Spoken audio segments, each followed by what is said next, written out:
been hearing a lot that X money is going to be the go-to coin. What's your standing behind that? How does that compete with XRP? So, a lot of these large fintechs and social media platforms are absolutely going to launch their own stablecoin, and it may even be consumer facing. The downside of the stablecoins that they issue for consumers, you're not going to be able to earn interest on it.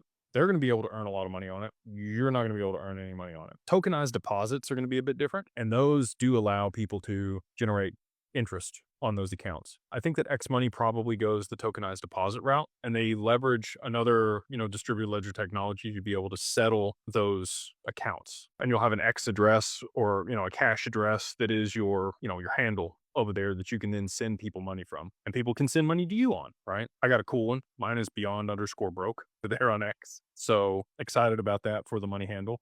But all that being said, there's going to need to be a value transfer mechanism between counterparties. If both parties want to receive the same thing and they're inside the same infrastructure, you probably don't need an intermediary. You'll still need something for intra bank settlement, which the stable coins that they're going to issue will facilitate. But if it's inter, so if I'm sending from X to Facebook or Facebook to Google or to my Apple wallet or whatever, there's going to be, a neutral bridge asset that value flows over, which I do think will be Hyperledger or probably XLM in a retail capacity or merchant services capacity. For back end settlement for institutions and markets and derivatives, that's where XRP shines. So, I think that's the differentiator. I think that the majority of consumers will be using Hyperledger BOSU or another derivative of Hyperledger. And it's really not even competition in my mind because there's really not anything else that can compete with XRP for back end settlement of, institutional flows.